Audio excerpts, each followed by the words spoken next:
नमस्कार दोस्तों, NCLEX nursing academy में आप सभी का तहे दिल खोल के स्वागत है। यह समय कुछ सोचने का नहीं, यह समय कुछ करने का है। समय यूं ही बर्बाद ना करना, क्योंकि यह समय पढ़ने का है।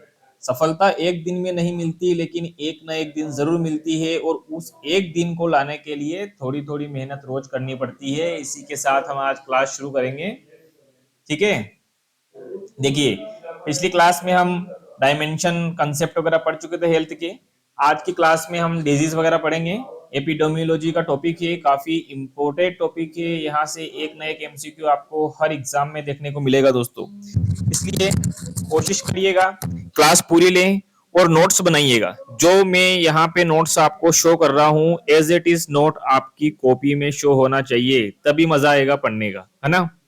तभी बात आपके दिमाग में छपेगी। मैंने बहुत ही कॉमन लैंग्वेज इस्तेमाल की है, क्योंकि क्या है कि कॉमन लैंग्वेज हमको हमेशा याद रहती है।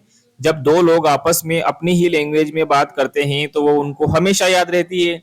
लेकिन अगर सामने वाला इंग्लिश में बोल रहा है फटाफट फटाफट, हिंदी वाला आदमी को वो समझ में नहीं आ रहा है, तो काहे का पढ़ाने का मजा नहीं।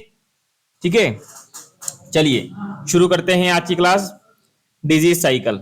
डिजीज साइकिल में देखिएगा, डिजीज का मतलब क्या होता है। डिजीज का मतलब होता है deviation from normal health. Deviation from normal health. Disease का मतलब क्या होता है? डिजीज का मतलब होता है डेविएशन फ्रॉम नॉर्मल हेल्थ।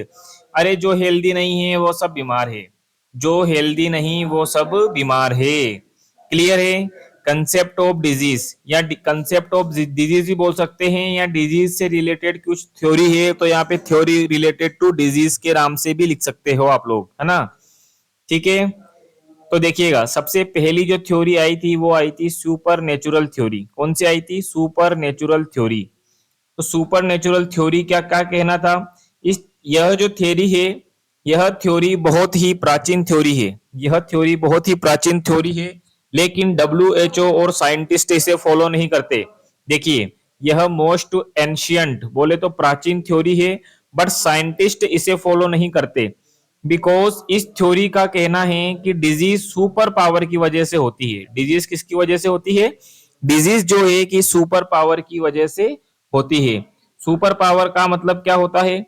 देखो, इस थ्योरी का कहना है कि बीमारियां कुछ अद्भुत शक्तियों से होती है। अलग अलग बीमारियों के लिए अलग अलग भगवान को जिम्मेदार ठहराया जाता है, इसलिए साइंस इसे फॉलो नहीं करती। क्लियर है? ठीक है, आगे देखिएगा। दूसरी थ्योरी है ग्रीक ह्यूमरल थ्योरी। दूसरी थ्योरी कौन सी है? Greek humoral theory. इसमें देखिएगा आप लोग, ग्रीक ह्यूमरल थ्योरी, है ना। इसको किसने दी थी? इसको ग्रीक कंट्री के साइंटिस्ट के अकॉर्डिंग दी गई थी, है ना। ग्रीक कंट्री के जो साइंटिस्ट थे उनके द्वारा यह थ्योरी दी गई थी। इसमें देखिएगा, इसमें क्या है कि ग्रीक कंट्री के साइंटिस्ट के अकॉर्डिंग बॉडी में चार टाइप के फ्लूइड होते हैं। बॉडी में चार टाइप के फ्लूइड होते हैं, और इन फ्लूइड की हमें पर सेकंड रिक्वायर्ड होती है। इन फ्लूइड्स की हमें पर सेकंड रिक्वायर्ड होती है। फ्लूइड कौन कौन से हैं? आगे मैंने ग्रीक वर्ड लिख रखे हैं, पीछे मैंने इंडियन वर्ड लिख रखे हैं, है ना। ग्रीक वर्ड में ब्लड का मतलब होता है एयर, एग्यूम का मतलब होता है वाटर, ब्लैक बाइल का मतलब होता है अर्थ, और येलो बाइल का मतलब होता है फायर। ये चारों फ्लूइड जो होते हैं बॉडी के अंदर प्रेजेंट होते हैं। और अगर ये चारों फ्लूइड में से, ये चारों फ्लूइड जो है कि स्टेबल है, इस थ्योरी का मतलब ही यही है कि अगर ये चारों फ्लूइड जो है कि स्टेबल है, इसका मतलब पर्सन हेल्दी है। अगर ये अनस्टेबल है, अगर ये चारों फ्लूइड अनस्टेबल है, इसका मतलब क्या है कि पर्सन अनहेल्दी है ना। इस थ्योरी का मतलब ये है कि बॉडी के अंदर चार टाइप के फ्लूइड होते हैं। अगर उन फ्लूइड में कोई डिस्टरबेंस होता है, मतलब पर्सन हेल्दी है, अनहेल्दी है ना। इसमें देखिएगा, अगर यह फ्लूइड बैलेंस्ड है, इसका मतलब क्या है कि पर्सन हेल्दी है। इफ फ्लूइड इम्बेलेंस, यदि फ्लूइड इम्बेलेंस है मतलब पर्सन अनहेल्दी है। क्लियर है? क्लियर है? लेकिन this theory not accepted by scientist. Scientist के द्वारा यह थ्योरी भी एक्सेप्टेड नहीं की गई। क्या कारण रहा होगा? देखिए, इस थ्योरी में हमें बताया गया है, इस थ्योरी में हमें बताया गया है, ठीक है, एक मिनट। हाँ, इस थ्योरी में हमें बताया गया है कि बॉडी में 4 टाइप के फ्लूइड होते हैं। इसमें से ऊपर वाला तो चलो ठीक है, मानने में आता है, नो डाउट कि हमें पर सेकंड एयर की आवश्यकता होती है, हम एयर के बिना 1 सेकंड भी नहीं रह सकते। लेकिन क्या हमें जिंदा रहने के लिए पानी की आवश्यकता होती है? लेकिन क्या हर सेकंड होती है? नहीं होती है ना। माना कि हम जमीन पे चलते हैं, लेकिन हर सेकंड हमें जमीन की आवश्यकता तो नहीं होती है। हम रात को पलंग पे सोते हैं, जमीन की आवश्यकता तो नहीं होती है ना। माना कि खाना बनाने के लिए आग चाहिए, खाना बनाने के लिए आग चाहिए, लेकिन हर समय इसकी आवश्यकता नहीं होती है। इसी की वजह से साइंटिस्ट ने जो है कि इसको नकार दिया। साइंटिस्ट और डब्ल्यूएचओ ने बोला कि नहीं, झूठ बोल रहा है तू, तो ऐसा कुछ नहीं होता है, हमें हर सेकंड तेरी चीजों की आवश्यकता नहीं होती है जो तूने बताई है। ठीक है। जो तीसरी थ्योरी है वो आती है हमारी जर्म थ्योरी। तीसरी थ्योरी जो आती है वो आती है हमारी जर्म थ्योरी, और काफी बार इससे इंपोर्टेड एमसीक्यू बना है कि किसके द्वारा दी गई है। तो यह फर्स्ट साइंटिफिक थ्योरी है और ये डिस्कवर्ड बाय लुइस पास्चर, और ये लुइस पास्चर के द्वारा दी गई है। क्लियर है। अब लुइस पास्चर जो भाई साहब थे, इन भाई साहब का कहना है कि बीमारी किसी न किसी माइक्रो ऑर्गेनिज्म के कारण बॉडी में होती है। बीमारी जो है कि किसी न किसी माइक्रो ऑर्गेनिज्म के कारण होती है। तो आगे देखिएगा, इस थ्योरी के according disease are due to some micro organism, किसी न किसी माइक्रो ऑर्गेनिज्म, चाहे वो फंगस हो, बैक्टीरिया हो, वायरस हो, कुछ भी हो, उनकी वजह से जो है कि बॉडी में बीमारी आती है ना। चौथी थ्योरी है हमारी मल्टीफैक्टोरियल थ्योरी। मल्टीफैक्टोरियल थ्योरी या web of possession. Multifactorial theory या वेब ऑफ पोजेशन। मल्टीफैक्टोरियल, इसमें देखिएगा, बीमारी के लिए मल्टीपल फैक्टर जिम्मेदार होते हैं। बीमारी के लिए multiple factor are responsible for disease, जैसे कि इटियोलॉजिकल फैक्टर हो गया, रिस्क फैक्टर हो गया, और पॉजिटिव एजेंट हो गया, है ना। ये सभी क्या है कि बीमारी के लिए किसी न किसी रूप में जिम्मेदार होते हैं, है ना। इस थ्योरी का कहना यह है। ठीक है। पांचवी जो थ्योरी है हमारी वो है एपिडेमियोलॉजिकल ट्रायड। पांचवी थ्योरी कौन सी है दोस्तों? वो है एपिडेमियोलॉजिकल ट्रायड। तो इसमें देखिएगा, एपिडेमियोलॉजिकल ट्रायड के अंदर देखिएगा, इसमें तीन चीजें आती है। इसमें तीन चीजें आती है। एक आता है इसका पहले ट्रायड बनाते हैं अपन। इस ट्रायड को बोलते हैं एपिडेमियोलॉजिकल ट्रायड, है ना। इसमें अगर मैं एक साइड में एजेंट लिखता हूं, एक साइड में अगर मैं एजेंट लिखता हूं, तो दूसरे साइड में जो है कि इसमें होस्ट आएगा, है ना। दूसरे साइड में इसमें होस्ट आएगा, और तीसरे साइड में इसमें एनवायरमेंट आएगी। क्या आएगा? एनवायरमेंट आएगा। अगर इन तीनों का तालमेल बैठता है, अगर इन तीनों का तालमेल बैठता है, तो जो इनसे प्रोडक्ट उत्पन्न होगा वो होगा बीमारी, डिजीज, है ना। जो प्रोडक्ट उत्पन्न होगा वो होगा डिजीज। ठीक है। कोई भी एजेंट बॉडी के अंदर जाता है, बॉडी के अंदर गया, और अगर मान लो कि एनवायरमेंट से एजेंट कहाँ गया? बॉडी के अंदर, बॉडी के अंदर गया, और उसने डिजीज कोज की। तो एपिडेमियोलॉजी का मतलब क्या होता है कि इसमें एजेंट, होस्ट और एनवायरमेंट, अगर इन तीनों का तालमेल सही है तो बीमारी प्रोड्यूस हो सकती है। ठीक है। एजेंट की बात करें तो एजेंट क्या होते हैं? फिजिकल एजेंट भी हो सकते हैं, केमिकल एजेंट भी हो सकते हैं, और बायोलॉजिकल एजेंट भी हो सकते हैं। क्लियर है। एपिडेमियोलॉजिकल ट्रायड के अंदर हम पढ़ेंगे आइसबर्ग फिनोमिना। काफी इंपॉर्टेंट है दोस्तों, यहां से अभी लेटेस्ट जो नोटसेट था उसके अंदर एमसीक्यू पूछा गया था। ठीक है। तो इसमें थोड़ा ध्यान दीजिएगा, इसमें थोड़ा आइसबर्ग फिनोमिना। आइसबर्ग फिनोमिना देखिएगा, एक रंगीला साइंटिस्ट आया। कौन आया भाई? एक रंगीला साइंटिस्ट आया, और उसने बोला, रंगीले साइंटिस्ट ने बोला कि भाई ये कांच का गिलास लेके आओ, ये कांच का गिलास लेके आओ, और इसमें दारू डाल दो, है ना। इसमें दारू डाल दो। अरे नहीं, दारू नहीं, इसमें जगह क्या है? पानी डाल दो। इसमें क्या डालना है? इसमें पानी डाल दो, और पानी डाल के इसको आधा गिलास पानी से भर दो, है ना। ये अपन ने आधा गिलास पानी से भर दिया इसको। ठीक है। क्लियर है। अब देखिए, उसका कहना है कि इसमें एक बर्फ का टुकड़ा डाल दो, तो ये अपन ने इसके अंदर एक बर्फ का टुकड़ा डाल दिया। ठीक है। बर्फ, अब इसने बोला कि बर्फ के टुकड़े का जो बाहर वाला हिस्सा है जो अपन को दिख रहा है, उसको अपन फ्लोटिंग टिप नाम दे दो। इसको अपन फ्लोटिंग टिप नाम दे देते हैं। ठीक है, फ्लोटिंग टिप हो गया। फिर उसने बोला कि जो पानी के अंदर का हिस्सा है इसको सबमर्ज पोर्शन नाम दे दो, तो अपन ने इसको दे दिया सबमर्ज पोर्शन। Submerge portion. ठीक है।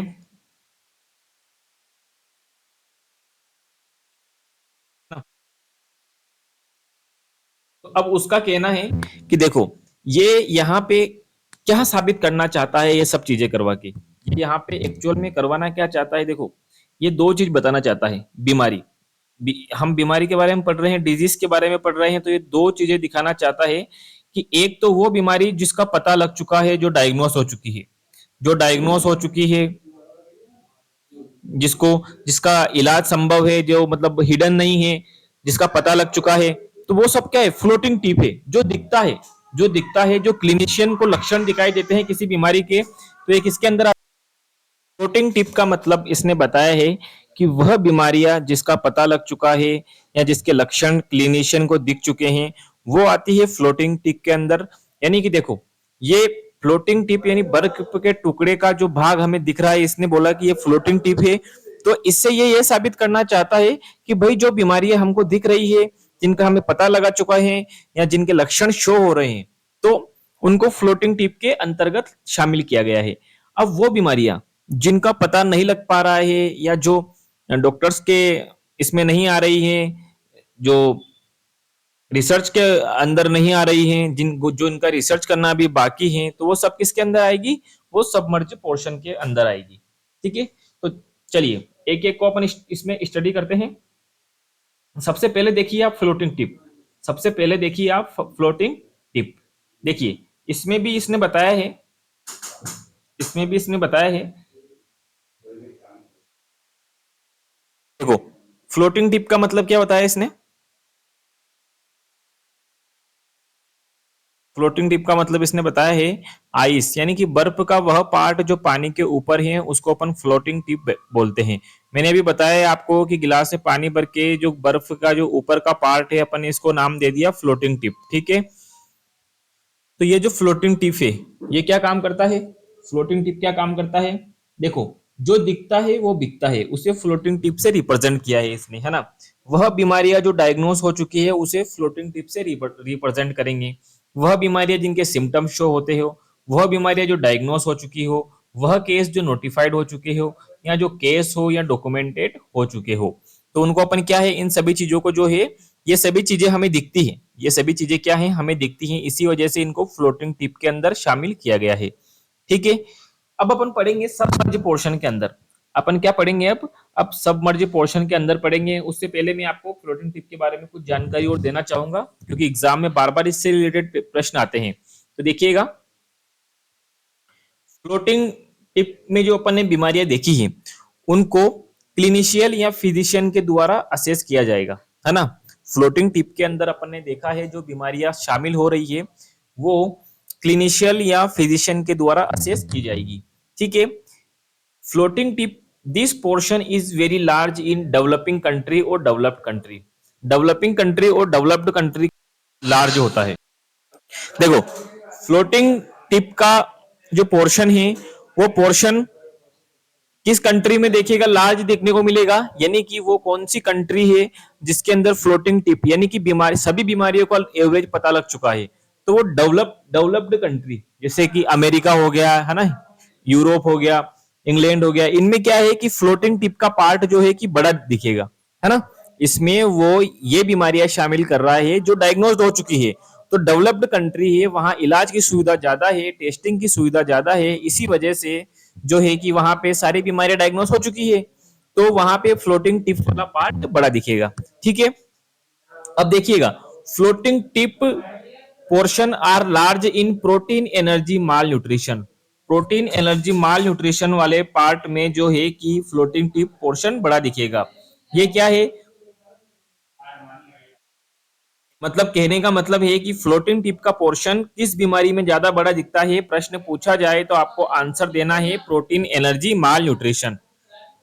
ठीक है, देखो अब जो दूसरा टॉपिक है अपना, वो कौन सा है, सब मर्ज पोर्शन। दूसरा टॉपिक कौन सा है, सब मर्ज पोर्शन, है ना। एक बार आपको बता दूं मैं, देखो ये पानी का ग्लास है, ये पानी का ग्लास है, इसमें अपन ने ये बर्फ का टुकड़ा डाल रखा है। ठीक है, इसके ऊपर वाले पार्ट को अपन ने बोल दिया फ्लोटिंग टिप।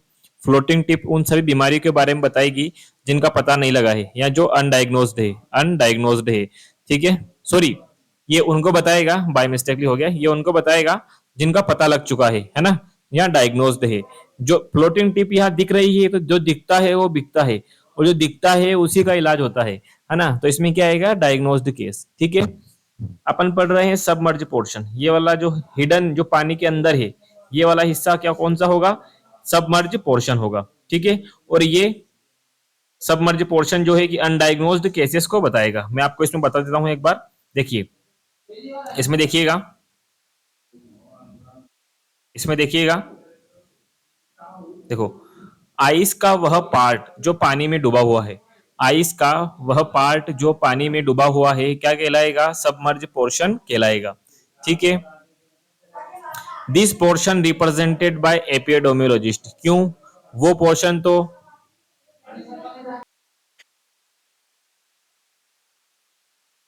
देखिएगा, जो सबमर्ज पोर्शन है, यह पोर्शन किस चीज को रिप्रेजेंट करता है, या इस पोर्शन को किसके द्वारा रिप्रेजेंटेड किया जाता है, तो अपन ने देखा एपिडेमियोलॉजिस्ट, कम्युनिटी हेल्थ ऑफिसर या कम्युनिटी हेल्थ नर्स, ठीक है। ये कम्युनिटी से जुड़े हुए लोग हैं तो इनके द्वारा इसको रिप्रेजेंट किया जाता है, ठीक है। अब देखिएगा सबमर्ज जो पोर्शन है, सबमर्ज जो पोर्शन है वो किसमें लार्ज दिखेगा आपको, सबमर्ज पोर्शन जो है कि अनडेवलप्ड कंट्री के अंदर लार्ज दिखे, गरीब पाकिस्तान के अंदर ये पोर्शन बहुत बड़ा लार्ज है। अभी की लेटेस्ट रिपोर्ट के अनुसार जो गरीब पाकिस्तान देश है अपना पास में, उसमें ये पोर्शन जो है सबमर्ज पोर्शन वो बड़ा लार्ज पोर्शन दिख रहा है ना, क्योंकि वहां पे अभी सुविधा इतनी नहीं बची है, ठीक है। मैंने जो आपको बताया था इससे कौन सा प्रश्न पूछा गया था, तो इससे प्रश्न पूछा गया था कि कौन सी बीमारी जो सबमर्ज पोर्शन के सॉरी आइसबर्ग फिनोमिना के अंतर्गत नहीं आती है, तो some disease are not represented by iceberg phenomena, जैसे कि मैं बताऊं आपको, तो इसमें देखिएगा रूबेला, रेबीज, मीजल्स और टिटनस, कौन कौन सी, रूबेला, रेबीज, मीजल्स और टिटनस। ट्रिक क्या है इनकी, रोज रोज मत तड़पाओ, है ना, इनकी ट्रिक है रोज रोज मत तड़पाओ।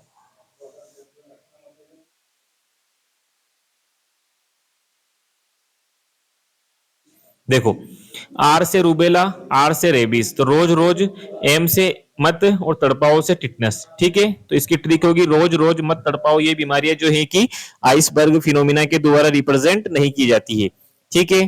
थोड़ा स्टार लगा लीजिएगा और मैं चाहूंगा कि आप एक बार चैनल को लाइक और सब्सक्राइब कर दीजिए। नेक्स्ट जो अपना टॉपिक है इसमें वो कौन सा है, डिजीज साइकिल। डिजीज साइकिल जो अपना टॉपिक है इसमें अपन क्या क्या चीजें पढ़ेंगे ये बता दूं आपको। इसमें हम पूरा ग्राफ पढ़ेंगे और इसमें आपको अपने शरीर के अंदर महसूस करना है कि बीमारी आई, बीमारी बढ़ी, बीमारी के लक्षण आए और बीमारी ठीक हो गई, है ना। तो इसकी कुछ स्टेजेस होगी, मैंने अभी आपको बताया कि बीमारी आई, बीमारी गई, बीमारी बढ़ी, तो इनके कुछ लक्षण होंगे, सॉरी इनके कुछ स्टेजेस होगी जो आपको याद रखनी है।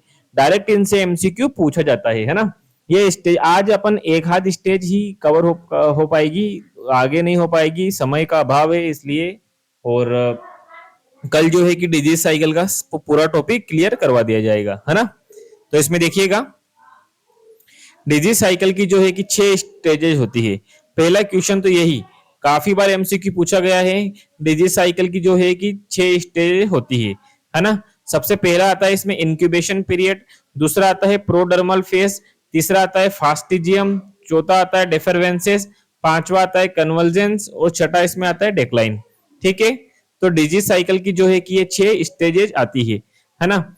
सबसे पहली स्टेज होती है इंक्यूबेशन पीरियड। जैसे इंक्यूबेशन पीरियड स्टेज आई उसके बाद डिजीज बढ़ेगी, उसके बाद डिजीज बढ़ेगी तो उसके बाद आएगी प्रोडर्मल स्टेज, प्रोडर्मल के बाद डिजीज थोड़ी और बढ़ेगी, फिर आएगा फास्टिजियम, इसमें फास्ट स्टेज को बोलते हैं, सबसे ज्यादा फास्टली ग्रोथ करती है, रेप्लिकेशन ज्यादा होता है इसके अंदर, है ना। उसके बाद फिर होगा डिफरवेंसेस, इसमें डिजीज वैसी की वैसी ही बनी रहेगी, है ना, कुछ हफ्तों से कुछ महीनों तक डिजीज उसमें ऐसी की ऐसी बनी रहेगी। ये दिन डिजीज की कंडीशन पे डिपेंड करते हैं, है ना। उसके बाद पांचवी जो है कि आती है वो आती है कन्वर्जेंस, उसके बाद छठी जो आती है वो आती है डिक्लाइन, ठीक है। ऐसे करते डिजीज खत्म हो जाएगी, है ना। तो एक एक को अपन इसमें स्टडी करेंगे, बने रहिएगा। सबसे पहली जो स्टेज है वो कौन सी है, इंक्यूबेशन पीरियड। सबसे पहली जो कौन सी है, इंक्यूबेशन पीरियड, इससे 2-3 बार एग्जाम में एमसीक्यू आया हुआ है, मैं आपको बता दूंगा यहाँ पे, देखिएगा इंक्यूबेशन पीरियड के अंदर देखिएगा आप लोग।